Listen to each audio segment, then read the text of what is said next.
అందరికీ నమస్కారం. నేను హరీష్.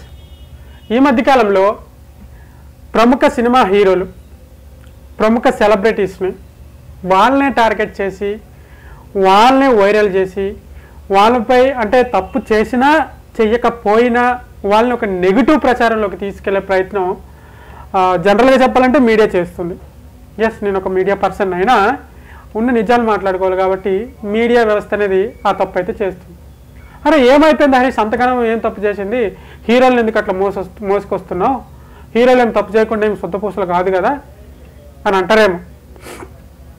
ఎస్, హీరోలు ఏం సొంత పూసలు అనట్లేదు, హీరోల్లో కూడా తప్పులు చేసిన వాళ్ళు ఉన్నారు. కానీ అనవసరమైన మ్యాటర్లో అంటే అది దానికి అతనికి సంబంధం లేదు, అంటే సంబంధం ఉన్నా అసలు ఆ మ్యాటర్ అనేది చాలా చిన్న మ్యాటర్నే ఒక నెగిటివ్ ప్రచారం చేసేసి ఆయన్ని రోడ్డు మీదకి లాగడం అనేది కరెక్ట్ కాదంటాను. అసలు మ్యాటర్ అని చెప్పు స్వామి, ఏముంది అసలు ఏం మాట్లాడుతున్నావు అనే వాళ్ళ కోసం ఈ టాపిక్ జూనియర్ ఎన్టీఆర్ టాపిక్ ఈరోజు మనం మాట్లాడుకోబోతున్నాం. చాలా బాగుంటుంది, చాలా విశ్లేషణ చేసి వీడియో చేయడం జరుగుతుంది. దయచేసి ఒక లైక్ అయితే వేసుకోండి. మన ఛానల్ ఎవరైనా కొత్తగా చూసే వాళ్ళు ఉంటే సబ్స్క్రైబ్ చేసుకోండి. నేను ఇచ్చాను కదా, మాట ఇచ్చాను కాబట్టి మాట మీద నేను నిలబడతా.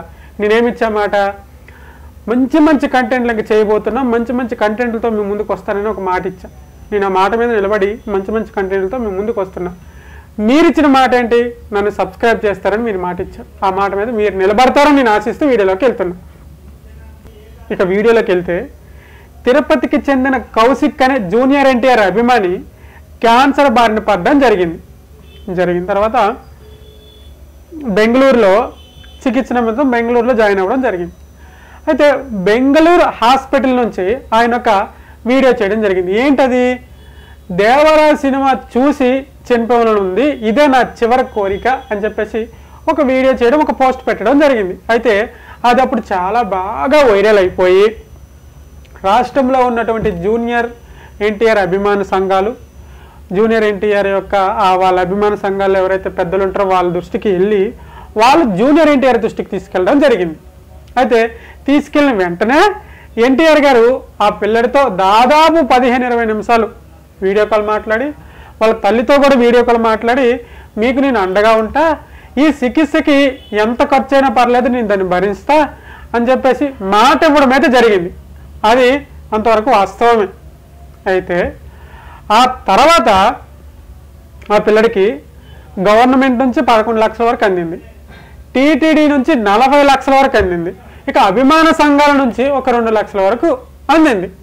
అయితే తర్వాత కాలంలో ఆయన చెన్నై షిఫ్ట్ అయ్యాడు. చెన్నై అపోలో హాస్పిటల్లో జాయిన్ అయిన తర్వాత ఆయనకి క్యాన్సర్ నిమిత్తం అది ఆపరేషన్ ఏదో చేశారంట. ఆపరేషన్ నాకు గుర్తులేదు, కానీ ఆపరేషన్ చేసి ఆ గడ్డని ఏదో తొలగించారంటే ఇప్పుడు బాగానే ఉన్నాడంట. అయితే ఆపరేషన్ చేసిన తర్వాత డిశ్చార్జ్ అయ్యే ముందు అపోలో హాస్పిటల్కి ఇంకొక 20 లక్షలు బాకీ ఉన్నారంట. అయితే ఆ 20 లక్షలు కట్టాలి కదా, కట్టే బయటికి రావాలి కదా. అయితే ఆ కట్టే నిమిత్తము ఈ తల్లి దగ్గర, ఎవరు కౌశిక్కుల వాళ్ళ తల్లి దగ్గర అమౌంట్ లేదు, మనీ లేదు.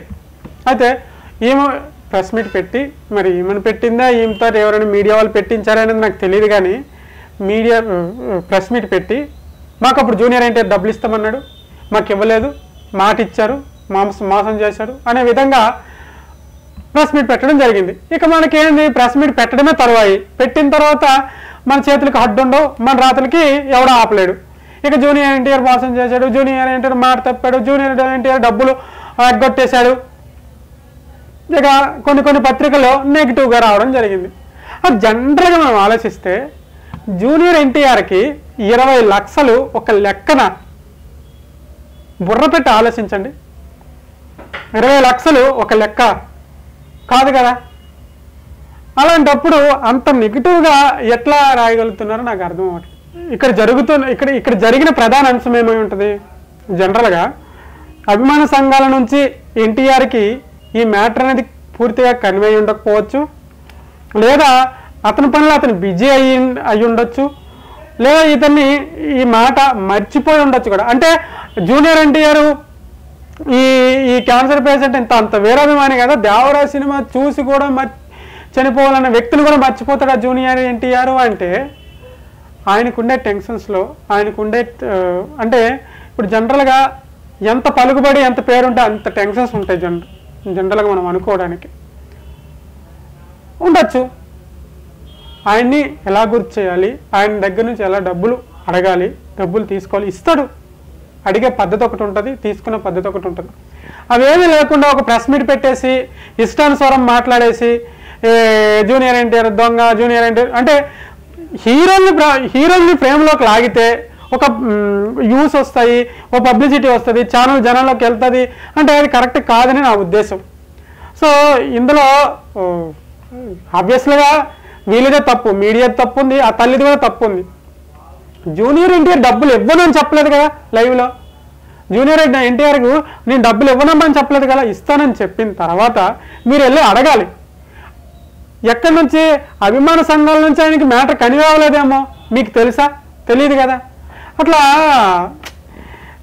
ఇదేం చెప్పాలి నాకు అర్థం అవ్వట్లేదు. కానీ ఇది కరెక్ట్ పద్ధతి కాదు. మీడియా రాను రాను వ్యూస్ కోసం ఎంతటికైనా దిగజారే పరిస్థితికి అయితే వచ్చేస్తుంది.